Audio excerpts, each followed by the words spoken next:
अस्सलामुअलैकुम। Last time हमने जो टॉपिक पढ़ा था हमने कार्बोहाइड्रेट्स। तो आज हमने जो टॉपिक पढ़ना है वो है प्रोटीन्स। तो चलें इसको पढ़ते हैं। Proteins are extremely complicated molecules of living things.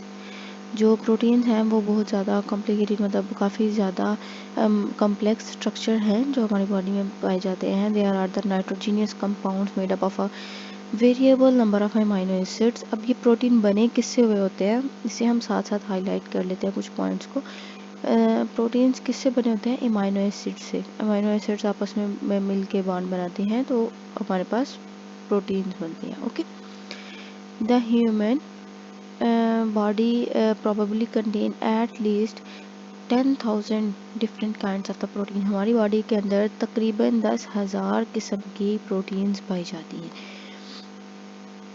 The name protein are derived from the Greek word proteus is mean that prime importance। तो ये जिस वर्ड से ड्राइव हुआ है वो कौन सी लैंग्वेज का है? ग्रीक वर्ड का है, ग्रीक लैंग्वेज है। और वर्ड क्या है? प्रोटीएस, प्रोटियोज। और इसका मतलब क्या है? प्राइम इम्पोर्टेंस, मतलब इसकी बहुत ज़्यादा इम्पोर्टेंस है। अगर हमारे बॉडी के अंदर प्रोटीन पाई जाती है तो वो बहुत ज़्यादा इम्पोर्टेंट होती है। Proteins are present in all living organisms, and without protein, life would not be possible. They are present in muscle, skin, hair, and tissues that make up the bulk of the body, non-bony structure। तो ये हमारी body में उधर पाए जाते हैं जो कि नॉन बोनी स्ट्रक्चर होते हैं, जैसे कि हमारे हेयर्स एंड डेड होते हैं, स्किन है या जो अगर उतर जाए तो हमें इतना पेन नहीं होता, मसल्स हैं उनके अंदर भी पाए जाते हैं। इसके अलावा हमारे नेल्स के अंदर भी प्रोटीन काफ़ी ज़्यादा क्वांटिटी में पाई जाती है जो नॉन बोनी स्ट्रक्चर होता है। All protein contain the elements carbon, hydrogen, oxygen, nitrogen. तो तकरीबन जो प्रोटीन है उसके अंदर सारे ही मॉलिक्यूल्स पाए जाते हैं। तो जो मेन है वो है कार्बन है, हाइड्रोजन है, ऑक्सीजन है और नाइट्रोजन है। इसके अलावा इसके अंदर फास्फोरस भी पाया जाता है। इसके अंदर ट्रेस अदर एलिमेंट्स भी पाए जाते हैं like iron, copper, iodine, manganese, sulphur and zinc. Protein are very high molecular weight. तो इनका जो मॉलिक्यूलर वेट होता है वो बहुत ज़्यादा होता है। मैक्रो मॉलिक्यूल्स होते हैं। मैक्रो मॉलिक्यूल्स हमारे पास क्या होते हैं जिनका मॉलिक्यूलर वेट क्या होता है? ज़्यादा होता है। All protein yield amino acids upon complete hydrolysis. तो जाहिर सी बात है, हमने ये पढ़ा, ये देखें कि अमाइनो एसिड से मिलके बने होते हैं, मतलब अमाइनो एसिड्स आपस में बॉन्ड बनाते हैं तो हमारे पास प्रोटीन बनते हैं। तो जब हम प्रोटीन की ब्रेक डाउन करेंगे, उसको हाइड्रोलाइज करेंगे तो हमारे पास क्या रिजल्ट निकलेगा? अमाइनो एसिड ही बनेंगे। Okay, thus protein may be defined as a high molecular weight organic material which upon complete hydrolysis yield amino acid. तो प्रोटीन की उसने डेफिनेशन क्या की है कि वो ऑर्गेनिक मटेरियल है जिसका मॉलिक्यूलर वेट ज़्यादा होता है, और जब हम उसको हाइड्रोलाइज करते हैं तो जो हमें रिजल्ट मिलता है उसमें हमें क्या मिलता है? Amino acid. अब अगर हम इसकी क्लासिफिकेशन की बात करते हैं तो प्रोटीन की क्लासिफिकेशन बेस करती है डिफरेंट 3 इसकी क्लासिफिकेशन है। सिंपल प्रोटीन है, कंपाउंड और कंजुगेट प्रोटीन है, इसके अलावा ड्राइव्ड प्रोटीन है। तो सिंपल प्रोटीन में क्या आता है कि these protein on hydrolysis yield only amino acids and their derivatives. कि जब हम सिंपल प्रोटीन है उसमें उसके जब हम हाइड्रोलाइज करते हैं तो हमारे पास सिर्फ एक अमाइनो एसिड बनता है। फॉर एग्जांपल एल्ब्यूमिन,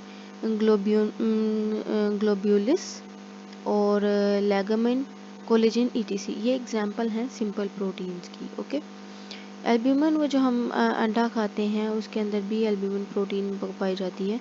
उसके बाद globulin arts insoluble in water. अब इनकी हम अलग अलग से प्रॉपर्टीज देखेंगे। ये जो ग्लोब्यूलिन है ये इनसॉल्युबल होता है इन वाटर के अंदर, but soluble in dilute salt solution. के अगर हम वाटर के अंदर साल्ट ऐड कर देते हैं तो उसके अंदर ये सॉल्युबल हो जाता है। They are found in animals, ये एनिमल्स के अंदर पाए जाते हैं। इसके अलावा इसने बताया कि जो लैक्टोग्लोब्यूलिन है वो कहाँ पे पाए जाते हैं? मसल्स के अंदर पाए जाते हैं और प्लांट्स के अंदर भी पाए जाते हैं। उसके बाद लेग्यूमिन एंड कोलेजन प्रोटीन है, ये प्रेजेंट होते हैं connective tissue through out the body. तो ये हमने जो है ये एमसीक्यूज के तौर पे ये हमें आज आता है कि लेग्यूमिन है या फिर कोलेजन है तो वो किस मसल्स में, किस बॉडी के किस पार्ट में पाए जाते हैं? तो वो कनेक्टिव टिश्यू में पाए जाते हैं। They are most abundant protein in the animal kingdom, forming some 25 to 35% of the body protein. तो ये जो हमारे पास लेग्यूमिन है और कोलेजन है और लैक्टोग्लोबुलिन है, ये सब जो प्रोटीन्स हैं, जो सिंपल प्रोटीन्स हैं, ये हमारी बॉडी का तकरीबन 25 टू 35% बॉडी की प्रोटीन बनाते हैं। ओके। सेकंड, अगर हम बात करते हैं कंपाउंड और या फिर कंजुगेटेड प्रोटीन की, तो इसमें क्या होता है कि in this molecules the protein are attached और conjugated to some non protein groups which are called prosthetic group. मतलब कि हमारे पास जो एक तो प्रोटीन है ना, तो वो दूसरे मॉलिक्यूल के साथ बॉन्ड बनाएगी और उस मॉलिक्यूल के साथ बॉन्ड बनाएगी जो कि प्रोटीन नहीं होगा। मतलब एक प्रोटीन दूसरे नॉन प्रोटीन के साथ ग्रुप के साथ बॉन्ड बनाएगी और उस नॉन प्रोटीन ग्रुप को हम क्या कहते हैं? प्रोस्थेटिक ग्रुप कहते हैं। तो उन दोनों से जो हमारे पास रिजल्ट आएगा उसे हम कंजुगेटेड प्रोटीन कहेंगे कि एक प्रोटीन जो है वो नॉन प्रोटीन पार्ट के साथ बॉन्ड बनाती है, तो उसे हम कंजुगेटेड प्रोटीन कहते हैं। ठीक है। अब वो जो नॉन प्रोटीन वाला पार्ट होता है ना, उसे हम प्रोस्थेटिक ग्रुप कहते हैं। Is that clear? For example, phosphoprotein are conjugated with the phosphoric acid. अब ये जो फास्फोरिक एसिड है यहाँ पे, ये फास्फोरिक एसिड हमारे पास क्या होगा? प्रोस्थेटिक ग्रुप होगा। क्यों? क्योंकि ये तो नॉन प्रोटीन पार्ट है। तो वो ये कह रहा है कि फास्फोप्रोटीन, जैसे कि ये प्रोटीन है, ये जब कंजुगेट करेगी फास्फोरिक एसिड के साथ, lipoproteins are conjugate with the lipid. अब ये लिपिड जो है ये तो प्रोटीन नहीं है, तो सब units like lectin, cholesterol and fatty acid, इस तरह के साथ मतलब इन ये हमारे पास सब्सटेंस बनते हैं जब ये कंजुगेट करती हैं लिपोप्रोटीन या दूसरे सब्सटेंस लिपिड के सब्सटेंस के साथ जब बाइंड करते हैं, तो हमारे पास यहाँ तो लेक्टिन बनता है, कोलेस्ट्रॉल बनता है और फैटी एसिड बनता है। ओके। आगे है ड्राइव्ड प्रोटीन। तो ड्राइव्ड प्रोटीन क्या होता है कि this class of the protein include substance which are derived from simple and conjugated protein. For example, protease, enzymes, peptones और ओलिगोपेप्टाइड, पॉलीपेप्टाइड ईटीसी। तो ये सब जो है प्रोटीन की ही क्लास है, जिस जो कि सब्सटेंस कहाँ से ड्राइव हुए होते हैं? सिंपल से और फिर कंजुगेटेड प्रोटीन। इन दोनों से जो सब्सटेंस ड्राइव होते हैं, जो प्रोटीन ड्राइव होती हैं, उसे हम क्या कहते हैं? ड्राइव प्रोटीन कहते हैं। अब इसकी एग्जांपल उसमें क्या दिया है कि प्रोटियोसिस एंजाइम जो है, पेप्टोनीज, ओलिगोपेप्टाइड, पॉलीपेप्टाइड, ये इसकी क्या है? एग्जांपल।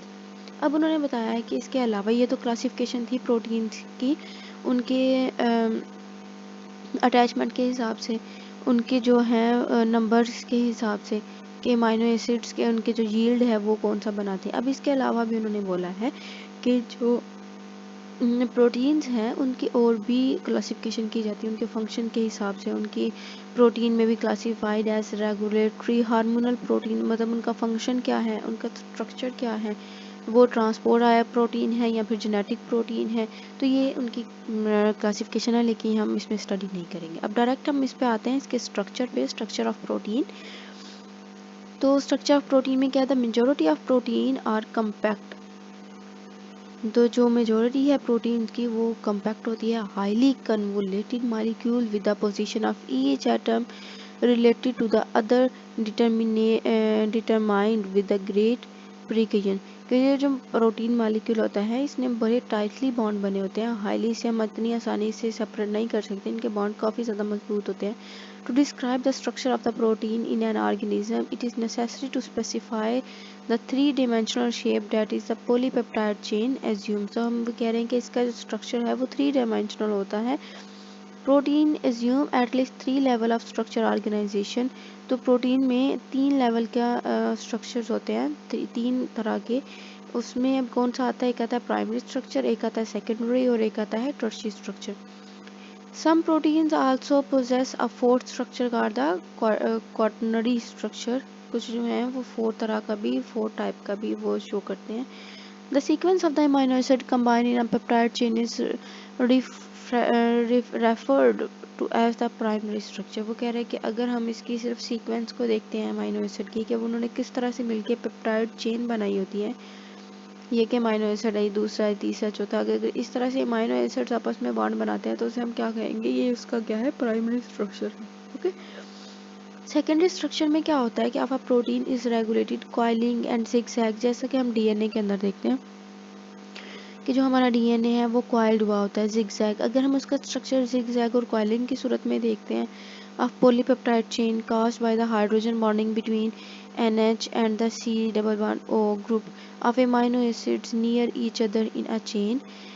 तो अगर वो कह रहा है कि जैसा कि वो डीएनए के अंदर होता है कि ग्वानिन, साइटोसिन, एडेनिन, थायमिन, उनके दरमियान हाइड्रोजन बॉन्डिंग हुई होती है, तो हम उसका हेलिकल स्ट्रक्चर देखते हैं, जिगजैग उसका स्ट्रक्चर देखते हैं, तो उसे हम सेकेंडरी स्ट्रक्चर कहते हैं। ठीक है, आगे बात करते हैं टर्शरी की। The three dimensional twisting and folding of the polypeptide chain result in the tertiary structure of the protein. अगर हम उसकी थ्री डायमेंशनल ट्विस्टिंग को देखेंगे, उसकी फोल्डिंग के बाद उसका स्ट्रक्चर देखेंगे, तो उसको हम क्या कहेंगे, tertiary structure of the protein. Next है डीनेचुरेशन ऑफ द प्रोटीन। तो हम प्रोटीन को तोड़ कैसे कर सकते हैं, उसकी डीनेचुरेशन कैसे कर सकते हैं। तो इसका डीनेचुरेशन करना इतना मुश्किल नहीं है, काफ़ी मतलब आसान है। तो वो कैसे होता है इसकी डीनेचुरेशन, ये मेरे से गलती से हो गया, ओके।